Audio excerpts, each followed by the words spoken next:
दोस्तों, मैं हूं Harish Sitlani, vastu and numerology expert. स्वागत है आप सबका मेरी सीरीज़ में।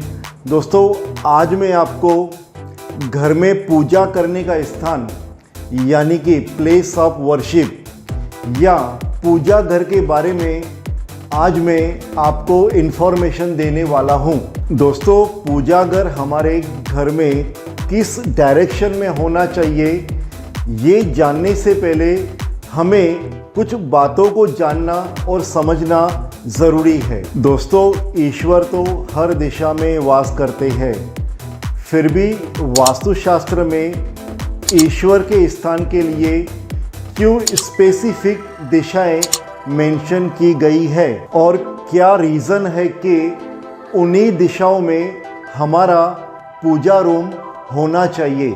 दोस्तों, इनको हम एक एग्ज़ाम्पल से समझने की कोशिश करते हैं। एग्ज़ाम्पल है सूर्य की रोशनी और एक मैग्नीफाइंग ग्लास। दोस्तों, सूर्य की रोशनी तो हर दिशा में होती है, पर जब हम एक मैग्नीफाइंग ग्लास लेके उसे पर्टिकुलर एंगल पर रखते हैं तो उस रोशनी की इंटेंसिटी इतनी बढ़ जाती है कि नीचे रखे हुए ऑब्जेक्ट में आग लग जाती है। दोस्तों, पूजा घर भी एक मैग्नीफाइंग ग्लास की तरह है।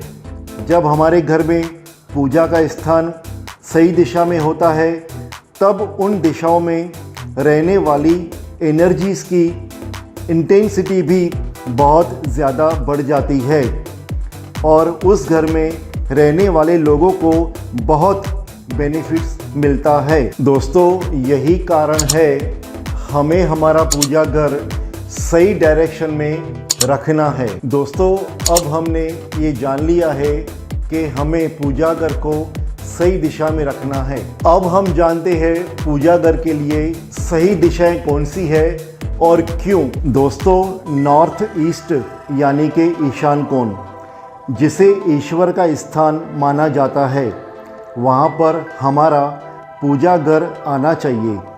यानी हमें हमारा पूजा घर वहाँ पे स्थापित करना है।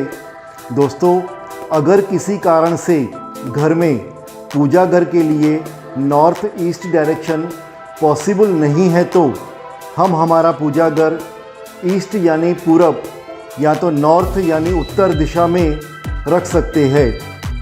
पूजा करते समय हमें हमेशा ईस्ट, नॉर्थ ईस्ट या नॉर्थ की तरफ फेस करके पूजा करना है, ताकि उन दिशाओं में रहने वाले पॉजिटिव एनर्जीज़ के हम मैक्सिमम बेनिफिट ले सके। चलिए दोस्तों, अब हम जानते हैं पूजा घर के लिए कुछ वास्तु टिप्स। दोस्तों, पूजा घर में भगवान की मूर्ति या फोटो को हम कभी भी डायरेक्टली फ्लोर पे नहीं रखेंगे। उन्हें फ्लोर से एटलीस्ट 1 से 1.5 फीट ऊपर किसी प्लेटफॉर्म या चौकी पर रखेंगे।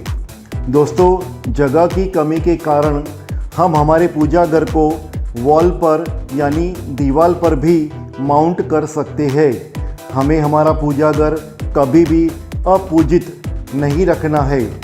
वहाँ पर दिन में एटलीस्ट एक बार घी से या तेल से पूजा ज़रूर करना है। हमें एक ही भगवान की अनेक मूर्तियाँ रखने से हमेशा अवॉइड करना है और खंडित मूर्ति कभी भी पूजा घर में नहीं रखना है। यानी दोस्तों, अगर कोई मूर्ति टूटी हुई है तो उसे बहते हुए पानी में विसर्जित करना है। दोस्तों, पूजा घर में हमेशा लाइट कलर्स का हमें यूज़ करना है, जैसे कि white, cream, light yellow, light green, क्योंकि लाइट कलर से रूम ब्राइट लगता है। दोस्तों, teak wood, rosewood, mango tree wood को शुभ माना जाता है पूजा घर बनाने के लिए। हमें पूजा घर हमेशा क्लीन रखना है। हमारे घर में पूजा घर कभी भी south east, south, south west में नहीं होना चाहिए। बेडरूम और किचन में भी पूजा घर रखने से आपको अवॉइड करना चाहिए।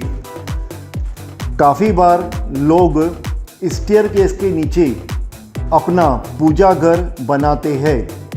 ऐसा कभी भी नहीं होना चाहिए, क्योंकि जब भी हम स्टेयरकेस यूज़ करते हैं तब हम लिटरली पूजा रूम के ऊपर से चलते जाते हैं। पूजा रूम के ऊपर कभी भी किसी तरह का स्टोरेज नहीं होना चाहिए। ना ही हमें पूजा रूम को as a store room use करना है, क्योंकि वहाँ पे जो पॉजिटिव एनर्जीज होती है वो हमारे घर में फ्रीली फ्लो नहीं कर पाएगी। पूजा घर के पास में ऊपर या नीचे कभी भी टॉयलेट नहीं होना चाहिए।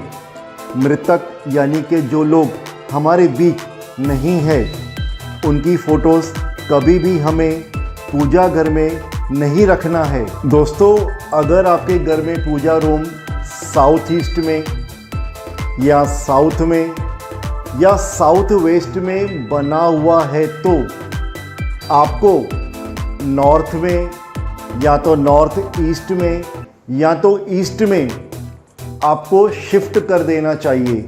दोस्तों, पूजा रूम को शिफ्ट करने से पहले वो जो नया एरिया है उसको प्रॉपरली आपको क्लीन करना चाहिए। वहाँ अगरबत्ती और कपूर जलाकर सच्चे दिल से अपने ईश्वर से प्रार्थना करके फिर अपना पूजा घर वहाँ पर शिफ्ट करना चाहिए। दोस्तों, ये थी इम्पोर्टेंट जानकारी पूजा घर के बारे में।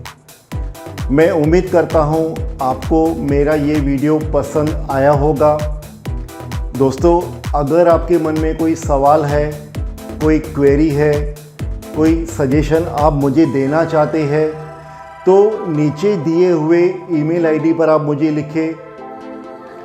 अगर आपको मेरा वीडियो पसंद आया हो तो इस वीडियो को आप लाइक करें, शेयर करें और मेरे चैनल को आप सब्सक्राइब करें। धन्यवाद आपका।